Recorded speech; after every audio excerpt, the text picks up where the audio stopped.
दिल्ली की टीम भी करते हैं बात यार। दिल्ली की रणजी ट्रॉफी टीम नहीं, क्योंकि उसकी तो क्या ही बात करें, अभी तो पुडुचेरी से हार गए हैं। ऑनेस्टली स्पीकिंग, मैं पढ़ रहा था किसी का, उन्होंने बताया कि 26 लोगों का तो स्क्वाड था और टीम कमज़ोर नहीं है यार। वहाँ पे यश धूल से आयुष बदोनी से लेकर नवदीप सैनी से लेकर ईशांत शर्मा तक टीम अच्छी है। पर पुडुचेरी से सिर्फ 3 दिन ही खेल हुआ था, अपेरेंटली उसी में हार गए। तो दिल्ली की मैं रणजी ट्रॉफी की टीम की बात नहीं कर रहा हूँ, दिल्ली की मैं कैपिटल्स की टीम की बात करूँगा। पर पिछले साल तो वो भी मतलब बॉटम ऑफ द टेबल की उन्होंने कसम खाई थी कि हम नहीं छोड़ेंगे, ये दोस्ती हम नहीं छोड़ेंगे, यहीं रहेंगे हम। पर एनी हाउ, अब इस साल ऋषभ पंत की अवेलेबिलिटी के चांसेस ब्राइट हैं, तो ऋषभ पंत आ जाते हैं तो सडनली बसंत आ जाएगी, ऐसा प्रतीत होता है। कुछ बदलाव किए हैं, बड़े इंटरेस्टिंग बदलाव किए हैं एक्चुअली, उनकी कर लेते हैं बात। क्योंकि रोमन पावल को जाने दिया है पर शे होप को लिया है। सोच क्या रहे हैं दिल्ली वाले यार, let's try and find that out.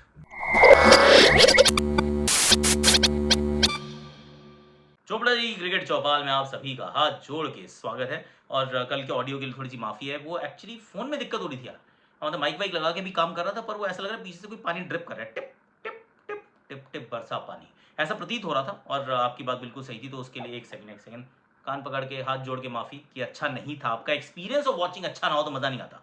और बाय द वे, आज हैशटैग आकाशवाणी जियो पे जरूर देखिएगा, क्योंकि उस पर आज हमने वॉशिंगटन सुंदर का नाम वॉशिंगटन क्यों रखा गया, उसकी बात वहाँ करी है, तो वो देखिएगा। अब जरा दिल्ली की बात कर लेता हूँ। दिल्ली के स्क्वाड में पहले तो इंटरेस्टिंग, जो पिछले साल उन्होंने काम किया था या गहलीज के टाइम पे काम किया था, जिस जिसको उन्होंने खिलाया था, मौके दिए थे, उन सबको छोड़ दिया। कह रहे हमें आप पसंद ही नहीं आ रहे हो, जा रहे हो जाओ, चलो निकलो, सबके सब निकल जाओ। जिसको मौका नहीं दिया तो उसको रोक लिया कि देखो यश तुल हम आपको खिला नहीं पाया, आप रुक जाओ। विकी ऑस्वाल हम आपको नहीं खिला पाए, आप रुक जाओ। प्रवीण दुबे हमने आपको मौके नहीं दिए, आप भी रुक जाओ। बाकी सबको जान दो। तो बड़ा इंटरेस्टिंग एक्चुअली इनका सोच जो रही, वो बड़ी कमाल की रही। जैसे फास्ट बॉलर्स को उन्होंने जाने दिया था, मुस्तफिजुर को जाने दिया, चेतन साकरिया को जाने दिया। तो ऐसा लगा था कि शायद थोड़ी सी फास्ट बॉलिंग की शॉपिंग तो करनी पड़ेगी, और इन्होंने की। इनको लोअर मिडल ऑर्डर में बल्लेबाज चाहिए थे और उसकी तैयारी करनी थी, वो इन्होंने काम पूरा करने का प्रयास किया है। और एक और चीज़ जो इन्होंने की वो ये थी कि कीपर चाहिए, क्योंकि हो सकता है कि ऋषभ पंत बतौर बल्लेबाज खेलें। अगर सिर्फ बतौर बल्लेबाज खेलते हैं और वो कीपिंग नहीं करते हैं, तो फिर कीपर तो चाहिए होगा, जिसमें Abhishek Porel is the only option available थी इससे पहले, तो उसमें थोड़ा सा बदलाव करने का प्रयास किया है। नए नामों में जो आप देखते हैं वो आपको दिखेंगे। हैरी ब्रूक को इन्होंने खरीदा। हैरी ब्रूक को इन्होंने खरीदा तो जरूर है, पर क्या समझ के खरीदा, मैं अभी थोड़ा सा उसके लिए थोड़ा सा मैं मतलब सरप्राइज हूँ। क्यों हूँ बताता हूँ। क्योंकि आप इनके इंग्लैंड के परफॉर्मेंस को छोड़ दो, थोड़ी देर के लिए भूल जाओ।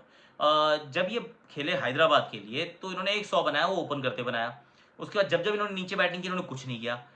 फिर तो खैर बाद में तो ऊपर भी कुछ नहीं किया था, पर इन्होंने हैरी ब्रूक को रखा है कि अभी आएंगे नीचे हमारे लिए बड़ा काम करेंगे।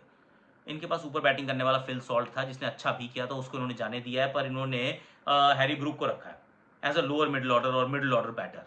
वेरी इंटरेस्टिंग चॉइस मैं कह रहा हूँ, क्योंकि उससे बेहतर चॉइसेस अवेलेबल थी, चाहे वो रोमन पावल हो या फिर देवर एक्चुअली वो शाहरुख खान के पीछे भाग सकते थे। इन्होंने कहा ना, हमें नहीं चाहिए, हम यहाँ शुभम दुबे वहाँ पे भी नहीं गए, उन्होंने कहा नहीं, हम यही करेंगे। ठीक ठीक है, आपकी मर्जी। शर्फिन रदरफोर्ड भी थे भाई, एनी इन्होंने ट्रिस्टन स्टब्स को लिया, जो मुझे लगा ठीक अच्छा ऑप्शन है। विकेट कीपर बैटर, नीचे बैटिंग कर सकते हैं। उतने बड़े सुपरस्टार नहीं है, पर ठीक है यार, खिलाड़ी तो है और चाहिए था।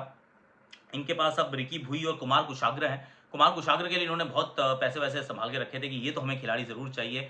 चॉइसेस थी एक्चुअली, शुभम दुबे, कुमार कुशाग्र, समीर रिजवी, शाहरुख खान, इनमें से किसकी तरफ जाएंगे। मुझे लगा था Shahrukh Khan, they break the bank for Shahrukh, क्योंकि नीचे बैटर थोड़ा सा प्रूवन कस्टमर। पर उनकी तरफ नहीं गए, इन्होंने कुमार कुशाग्र को लिया। उन्होंने Ricky Bhui, Harry Brook, Tristan Stubbs, Swastik Chikara भी इस टीम का हिस्सा है, शे होप, तो वो बड़ा इंटरेस्टिंग है। शे होप की तो मेरे को बहुत इंटरेस्टिंग अच्छी चॉइस लगती है।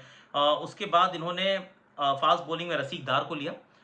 रसीक दार अभी अच्छा कर रहे थे, ये खेलते थे पहले, मुंबई के पास थे, ये JNK के गेंदबाज हैं। और रसीक दार को इन्होंने लिया, और जाय रिचर्डसन को इन्होंने लिखा है। जाय रिचर्डसन को इन्होंने रखा है, जिनके लिए पहले स्पेंसर जॉनसन के लिए भी गए, पर फिर eventually Jhye Richardson actually is not a bad choice. T20 cricket में Jhye Richardson is a fairly decent bowler, और फिर वो ऑस्ट्रेलियन कनेक्शन भी है, तो ज़्यादा हैरान होने की आवश्यकता है नहीं। सुमित कुमार इस टीम का हिस्सा है। कुल मिला के जब मैं स्क्वाड देखता हूँ, तो पिछले साल से इस साल में आपको middle order, lower middle order को बुलंद करना था, क्योंकि वहीं पे तो दिक्कत थी। टॉप पे तो आपके मिचेल मार्श है, डेविड वार्नर है, पृथ्वी शॉ है, ऋषभ पंत अगर मिल जाएंगे तो वो भी हैं। 5 6 7 पे कौन है? वो समस्या थी, पिछले साल थी, वो इस साल भी ऑलमोस्ट वैसी रहने वाली है। काफ़ी सारी प्रॉब्लम्स जो हैं वो ऑफकोर्स ऋषभ पंत अकेले सॉल्व कर देंगे। पर लोअर ऑर्डर में उतना दमखम तो मुझे अभी भी नहीं लग रहा है। Very honestly Harry Brook lower down the order, I am slightly sceptical. देखते हैं क्या होता है, कि क्या पता बहुत तगड़ा कर जाए, पर कर जाएंगे नहीं करेंगे आई गॉट नो आइडिया। हो सकता है कि ट्रिस्टन स्टब्स को खिलाना पड़े, तो वो हो सकता है काम चल जाए नीचे बैटिंग करने का। गेंदबाजी जितनी अच्छी पिछले साल थी उतनी रहेगी, क्योंकि इस बार ऑनरिक नौकिया उपलब्ध रहेंगे, लुंगी अंगीडी हैं, खलील अहमद है, ईशांत शर्मा है, देव गॉट मुकेश कुमार, उनका कद बहुत बड़ा है तो he is there of course. Jhye Richardson के रूप में एक और फास्ट बॉलर तो एक ही खिला पाएंगे ओवरसीज, तो इन तीनों में से कोई एक। कुलदीप के रूप में एक लेग स्पिनर इनके पास है, लेफ्ट आर्म, और एक अक्षर पटेल के रूप में, दो मतलब बहुत बढ़िया स्पिनर इनके पास मौजूद हैं। ऑफ स्पिनर कोई बहुत बढ़िया था नहीं पिछली बार, और अभी भी कोई ऐसा कुछ खास काम नहीं किया इन्होंने कि हम ऑफ स्पिनर को बेहतर कर लें। पर कुल मिला के यही टीम है यार, और उम्मीद है कि अच्छा करें, पर अच्छा करेंगे या नहीं करेंगे आई गॉट नो आइडिया। मैं अभी भी थोड़ा सा स्केप्टिकल हूँ, थोड़ा सा नन्नू सा मैं स्केप्टिकल हूँ, क्योंकि जब तक मैदान पे नहीं देख लेंगे कि किस तरीके से खेल रहे हैं, कप्तानी कैसी हो रही है, ऋषभ आएंगे तो बेटर हो ही जाएगी, पर अक्षर को जैसे इस्तेमाल नहीं किया, बैटिंग ऑर्डर क्या रहेगा, वो मिचेल मार्श को क्या डेथ के ओवर भी कराए जाएंगे, क्या डेविड वार्नर वो बेबाक बिंदास अंदाज में खेलेंगे, या थोड़ा सा संभल संभल के खेलेंगे, सहमे सहमे से, we shall find that out later. पर lower middle order could still be an issue, it was an issue last year also, that's how the cookie has crumbled, ऐसा मुझे लगता है। आज के लिए वैसे मेरे पास इतना ही, मैं चला मोहाली, और मोहाली में फिर अगली जो आपको दिखेगी क्रिकेट चौपाल, वो मोहाली से दिखेगी, क्योंकि पहला T20 आए का समय हो चुका है। 14 महीने के बाद रोहित शर्मा और विराट कोहली आपको खेलते हुए दिखेंगे भारतीय कपड़ों में इन T20 आईज। तो उसके लिए मैं तैयार, आप भी हो जाइए तैयार।